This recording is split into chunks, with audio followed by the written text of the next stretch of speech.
Welcome back to the Deep Dive. Today is Tuesday, January 20th, 2026.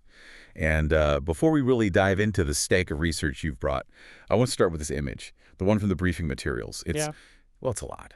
It is a striking visual, isn't it? It really is. Yeah. On the left, you've got this super serene, almost like idealized park. Sunset, birds, people reading actual physical books. Very analog. Right. Then on the right, it's this glowing neon data stream cityscape. Looks like something straight out of Blade Runner.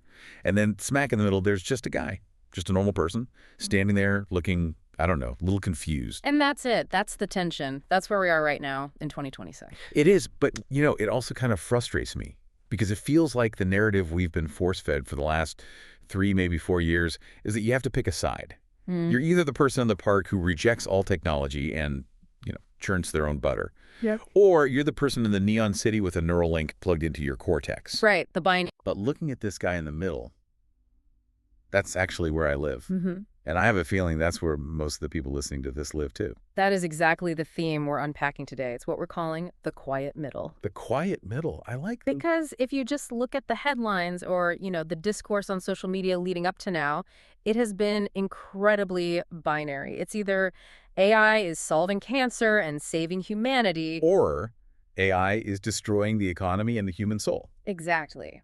But the mission for this deep dive is to just completely bypass that debate. We are not asking if AI is good or bad. Okay, so what are we asking? We're asking, how structural has it actually become? Right. So the reality on the ground, not the marketing hype, and definitely not the doomerism. Precisely. Like, how common is it really? Is it actually making us smarter, or is it just making us lazier? And I saw this term in the notes, doom prompting, which we definitely have to get into because it sounds terrifyingly relatable. Oh, we will absolutely get to doom prompting.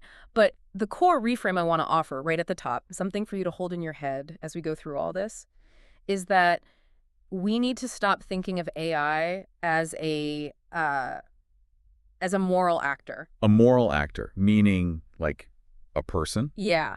It isn't a person. It's not inherently good or evil. It's a force multiplier. Force multiplier. Okay, but let's be careful with that term, right? Yeah. Because if you're a nurse, a force multiplier helps you care for more patients. Sure. But if you're a scammer, doesn't that just mean it helps you rob more grandmas? That is precisely the point. It amplifies efficiency, yes, but it also amplifies inequality, creativity, and fraud. It amplifies whatever human intent is fed into it. It doesn't change our nature, it just scales it. Okay, I can roll with that.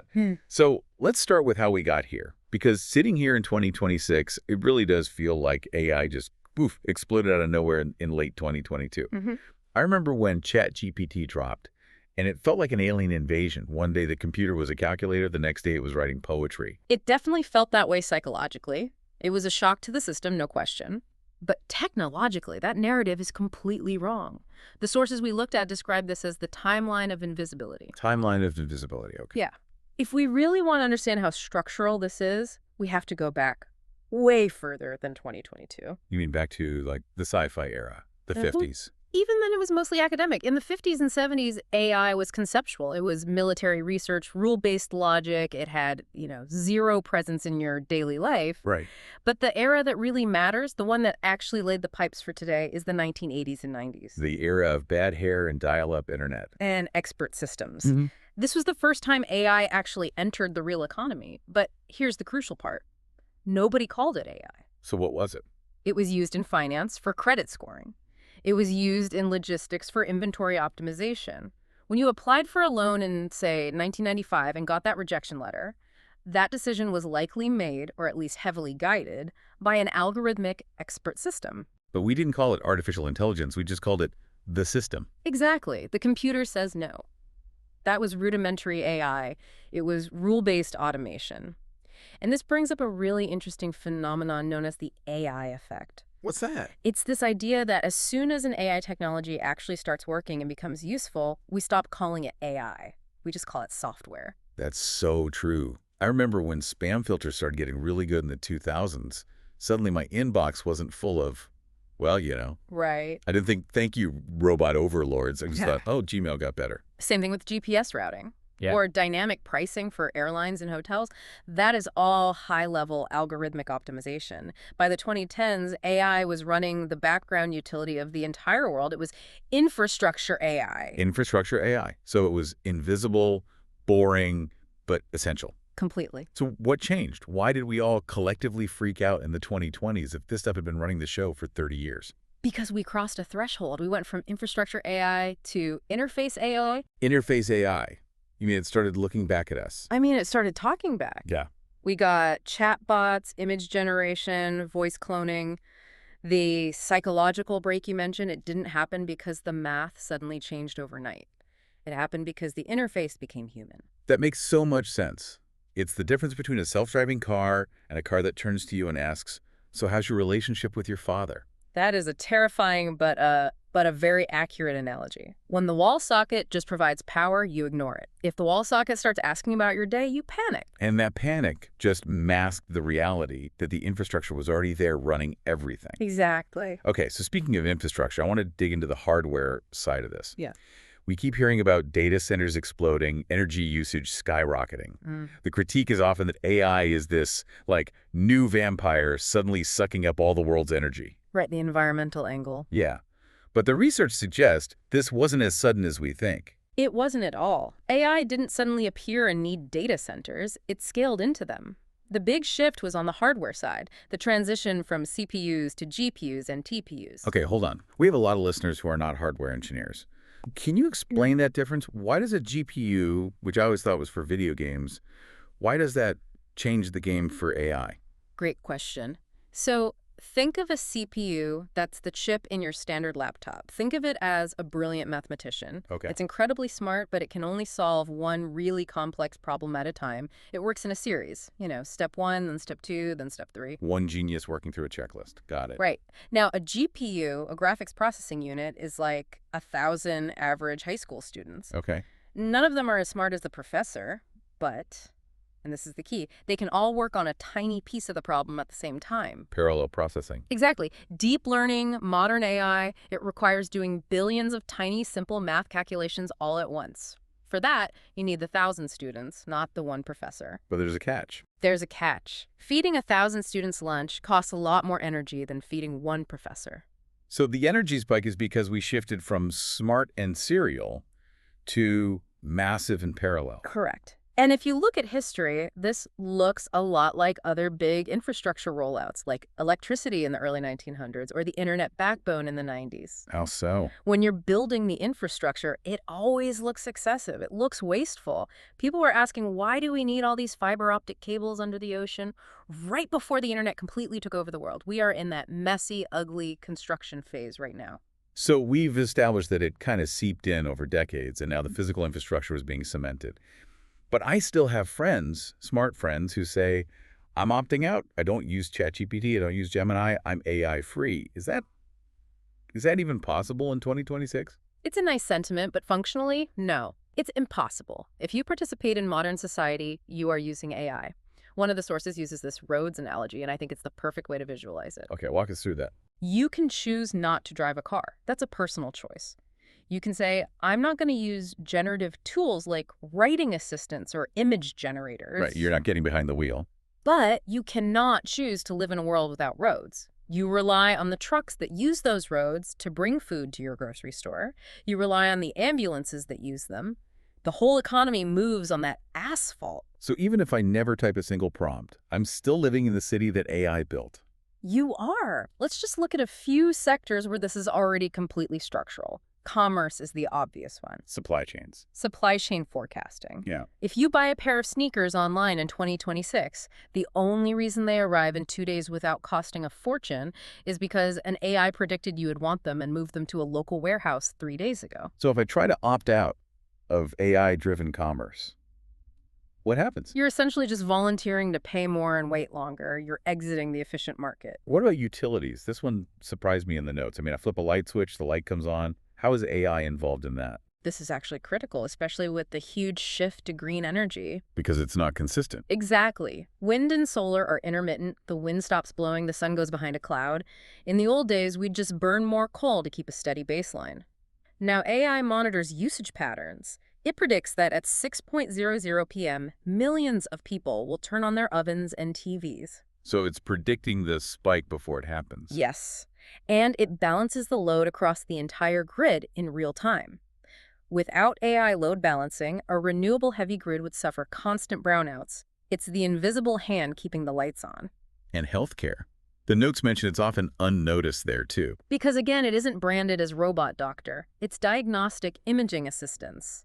When you get an MRI, an AI is probably highlighting potential anomalies for the radiologist to look at. So it's not making the final call. No, it's not making the diagnosis, but it's directing human attention. It's saying, hey, look closer at this spot. It's also handling hospital resource allocation, predicting ER surges, so they have enough nurses on shift. Okay, so if it's helping keep the lights on, helping the supply chain run, helping doctors catch tumors, why is there so much rage? And I don't just mean skepticism, I mean real moral outrage. That's the complex part. The sources argue that the outrage is, well, it's often misdirected. Miscorrected how? People aren't necessarily angry at the software itself. They're angry at what the software exposes about our world. AI exposes the incredible fragility of our job structures. So it's the capitalism problem, not the computer problem. Precisely. AI reveals that a lot of creative labor was maybe underpriced or undervalued. It reveals that we were already feeling like cogs in a machine. AI just becomes the new, shiny symbol for all of that anxiety. And it's much easier to scream at a chatbot than it is to scream at the entire structure of global capitalism. It's easier to scream at the chatbot. Wow, that hits hard. It's a tangible villain. It is. But if we look at the actual usage numbers for 2026, it seems that villain is being invited into a lot of homes. Okay, let's look at the scoreboard. Who is actually using this generative stuff, the stuff that talks back? The numbers are, frankly, staggering. Globally, we're seeing over 1 billion monthly users for Gen AI platforms. 1 billion. That's 1 in every 8 people on the planet. And that's just the direct users. The daily users are likely in the hundreds of millions. If we break it down by the big players, ChatGPT is sitting around 800 million weekly active users. 800 million weekly. Okay, but my question is always this. Are they paying? Because if it's just free, it's a toy. A great question. They have about 35 million paid accounts. Now, you might hear that and say 35 million out of 800 million? That's tiny. That's like 5%. Like so low, yeah. But in the software world, a 5% conversion rate to a paid subscription for a utility tool is massive. That is 35 million people who are essentially paying a Netflix subscription for a brain helper. That's a multi-billion-dollar revenue stream. Which proves this isn't just hype. People are putting their wallets down. And it's not just OpenAI. Google and Microsoft are huge here too, right? Huge. Google Gemini has over 650 million monthly active users, and their AI overviews in search reach something like 2 billion people. Microsoft Copilot is over 100 million monthly. But the number that really matters to me, the one that signals the real shift, is the enterprise spend. You mean real corporate budgets? Exactly. Analysis from platforms like Ramp shows that corporate spend on AI is just climbing vertically. This isn't just R&D departments playing around anymore. This is HR, marketing, operations. Companies are buying seats for thousands of employees. So it's moved from experimental to operational. That's the perfect word for it. Okay, so companies are buying it, people are subscribing. Yeah. But does it work? This is the section in our notes called the brain game. Is it actually making us more productive, or are we just generating infinite emails that nobody reads? The answer is, well, it's complicated. If we look at the micro level, so individual tasks, the productivity gains are undeniable. Like what? Writing, coding, administrative sorting. The data clearly shows it helps lower skill participants close the gap with the high performers. The floor raiser effect. So if I'm a terrible writer, AI makes me a mediocre writer instantly. Exactly. But if you're already an expert writer, the gain is much smaller. However, there's a dark side to this productivity. The macro view. Well, first, on the macro view, we haven't seen a massive spike in aggregate GDP growth yet that we can solely attribute to AI. It just takes time to redesign workflows. But the bigger risk, the personal risk, is cognitive offloading. This is what really worries me. If I ask the bot to write the email or summarize the report, am I actually thinking anymore, or am I just processing? That is the danger, and one of the sources makes a brilliant point here. AI removes friction. And we love removing friction. We want things to be easy, but friction is where judgment and learning actually happen. Can you give me a concrete example of that? Sure. Think about navigation. Before GPS, you had to look at a physical map, plan a route, look for landmarks. You built a mental model of the city in your head. If the map flew out the window, you could probably still figure it out. Today, if your GPS dies, you're helpless. You've offloaded the entire cognitive task of orientation to the satellite. I am so guilty of that. I don't know street names anymore. I just know turn left in 500 feet. And now apply that same concept to writing or coding. If you offload the struggle of structuring an argument or debugging a tricky line of code, do you still really understand the argument? Do you understand the code? So we risk becoming passengers in our own work. That's a great way to put it. And the penalty for laziness has increased. What do you mean? AI increases your capability. You can produce 50 pages of text in a minute, but it also increases the penalty for not verifying. If you don't check the output, you get what the research calls confident mistakes faster. Confident mistakes faster. That sounds like a few managers I've had in the past. Right. But humans have tells. When a person is unsure, they hesitate. They say, or I think. AI has no insecurity. It hallucinates with the exact same confidence that it states facts. So how do we deal with that reliability gap? I mean, we used to say, don't trust Wikipedia, and now we basically trust it for everything. Is AI the new Wikipedia? It's different. Google and Wikipedia, they offer traceability. You see the link, you see the source, you can check their work. Right. AI offers synthesis. It gives you a clean, beautiful answer, but the path to that answer is opaque. It's a black box. Exactly. So the best workflow, and this is what we see the high-skill users doing, is triangulation. Use AI for the first draft or the synthesis, then use a search engine to find the specific claims, then go verify the primary sources. It has to be a stack. If you just trust the synthesis, you will eventually get burned. Absolutely. You know, we hold AI to such a weird standard, don't we? If ChatGPT gets one fact wrong, we all scream, it's garbage. See, it doesn't work. But if my coworker Bob gets a fact wrong, I just say, classic Bob. That is the authority effect in action. Fluent, well-structured language sounds like expertise. We are just wired to believe that if someone speaks in perfect grammatical paragraphs, they know what they're talking about. And AI has hacked that human heuristic. It has. We need to learn to treat AI not like an oracle, but more like a smart, eager, but occasionally drunk intern. A drunk intern. I like that. Useful, but you have to keep an eye on them. Precisely. Let's pivot to how regular people, not corporations, are actually using this stuff. Beyond the productivity hacks. The research mentioned the safe space theory. This was fascinating to me. This is one of the most human findings in all the data. A massive use case for AI is people asking questions that they're just too embarrassed to ask another human. Like what? What are we talking about? Oh, things like, how do I write this text to break up with someone nicely? Or explain the Middle East conflict to me like I'm 5 years old because I pretended to understand it at a dinner party. Oh, I feel that. The explain like I'm 5 prompt is my single most used feature. And why do we do that? It's because the AI doesn't judge you. It doesn't roll its eyes. It doesn't think you're stupid for not knowing something. It creates an emotional safe space for ignorance or vulnerability. Exactly. People use it for talk me down journaling, just venting all their anxieties to a bot because they don't want to burden their friends yet again. That sounds healthy, but also a little bit lonely. It is a double-edged sword, for sure. It definitely relieves pressure on our social circles, but it also has the potential to isolate us. And what about the creative side? Because I feel like 90% of what I see online now is what people are calling slop.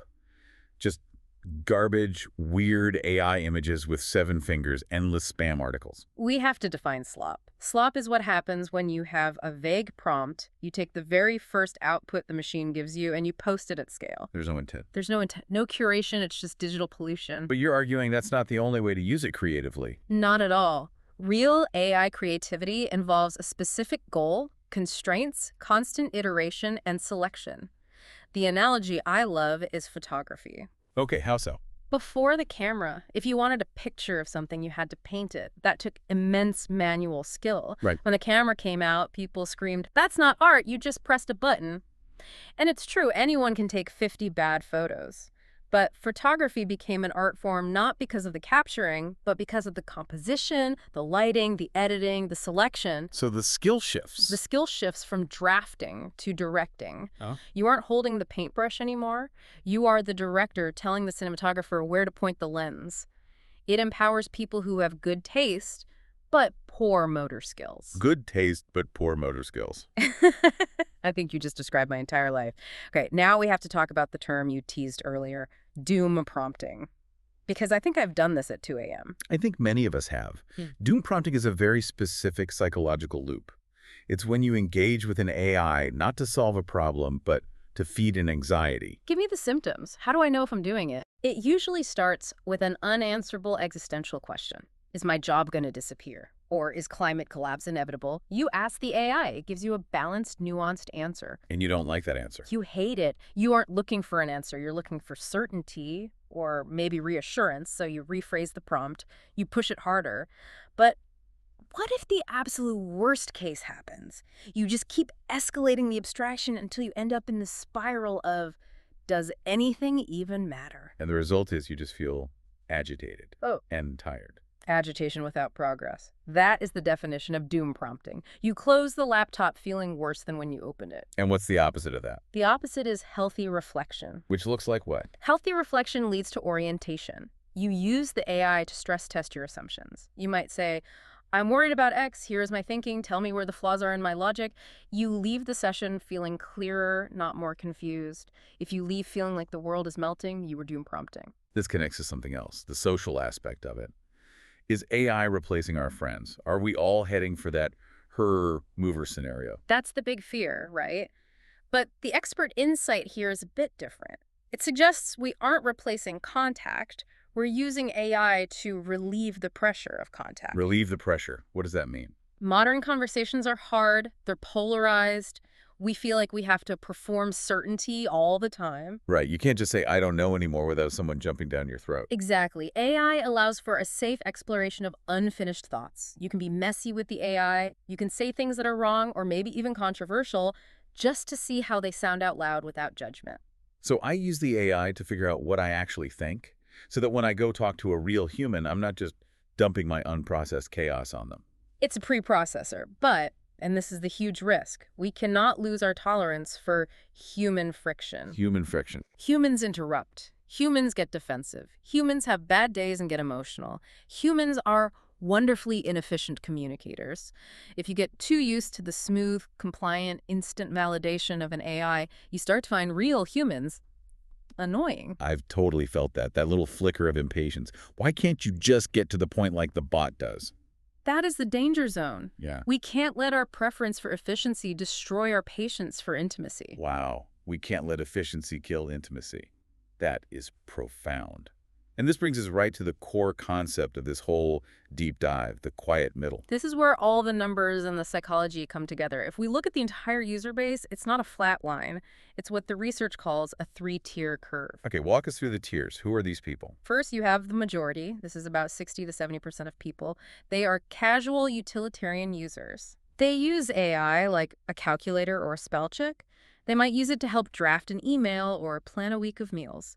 For them, it has a neutral to slightly positive impact on their lives. They aren't writing sonnets, they aren't building startups with it, and they definitely aren't doom prompting. They're just living using a new tool. Exactly. Then you have the high-skill minority. This is maybe 15 to 25%. These are the people using it intentionally. They're the directors we talked about. They're using it as a true thought partner, a coder, a creative multiplier. For them, the impact is highly positive. And the last group? That's the unhealthy minority, the remaining 5 to 15%. These are the avoidant, compulsive users, the doom prompters, or on the other side, the people using it to generate spam and fraud at scale. For them, the impact is negative because it just magnifies their worst traits. But here's the thing that confuses me. If the huge majority is just quietly using it like a calculator, why does the public discourse feel so loud? Why does it feel like a war zone every time I open social media? Because the quiet middle generates no signal. What do you mean? Social media algorithms reward emotional intensity. A post saying, AI is stealing the soul of humanity, will go viral. A post saying, AI helped me organize my grocery list, gets zero engagement. So we effectively silence the middle because it's boring. Silence is misread as absence. We think nobody is in the middle because nobody is shouting from the middle. But that is where real adaptation happens. That is where society actually digests a new technology and evolves. So how do we navigate this? This sources talk about an ethical framework for how to, be human in this new age. How do we treat this stuff responsibly without becoming Luddites? It makes a great distinction between containment and policing. Society generally tolerates widespread systems even if they have some serious downsides like cars or the meat industry. We don't demand individual moral purity from every single person who eats a burger or drives to work. So we shouldn't shame the guy who uses ChatGPT to help write his cover letter. Exactly. The rule should be intervene when harm is direct and non-consensual. Deepfake fraud, non-consensual pornography, massive disinformation campaigns, that requires policing. But we should let people exist when the harm is diffuse or structural. We don't need to shame individuals for trying to survive the system by using the tools that are available to them. Let people exist. It sounds so simple, but it's surprisingly hard to actually do online. It is. But recognizing that most people are just trying to get through their day is a huge step towards sanity. We're coming to the end here, but we promised to discuss the mirror effect. You mentioned earlier that AI is a force multiplier. Is the mirror effect the psychological version of that? Yes. And this is really the thought I want to leave everyone with. The danger isn't the tool itself, it's the mirror effect. AI magnifies your existing habits. Okay. If you are a naturally curious person, AI amplifies your curiosity. It gives you infinite paths to explore. If you are an avoidant person, it amplifies your avoidance. It does the hard work for you. It doesn't change who you are, it just makes you more of who you already are. Exactly. If you're anxious, it gives you more things to be anxious about. If you're creative, it gives you more ways to be creative. The machine has no intent. The intent comes from you. That is slightly terrifying, but also really motivating. It puts all the responsibility back on us. It does. So for the listener who feels like they're standing in that quiet middle, what is the ultimate litmus test? How do they know if they're using it right? We call it the 20-minute rule. After 20 minutes interacting with an AI, just stop and ask yourself one question. Do I have something I can use, learn from, or build on? Use, learn, or build. If the answer is yes, it's a tool, you're in the healthy zone. If the answer is no, if you're just staring at the screen or spiraling or just generating content with no purpose, then it's entertainment. Or worse, it's avoidance. That is a very clear line in the sand. This has been incredibly clarifying. Thank you for walking us through the history, the numbers, and the psychology of this quiet middle. My pleasure. It's a good place to stand. And to you, listening, don't feel pressured to pick a side in the culture war. You don't have to be a tech utopian or a Luddite. Stay curious, check your sources, verify your facts, and don't be afraid to stay in that thoughtful, messy, quiet middle. We'll catch you in the next deep dive. Take care.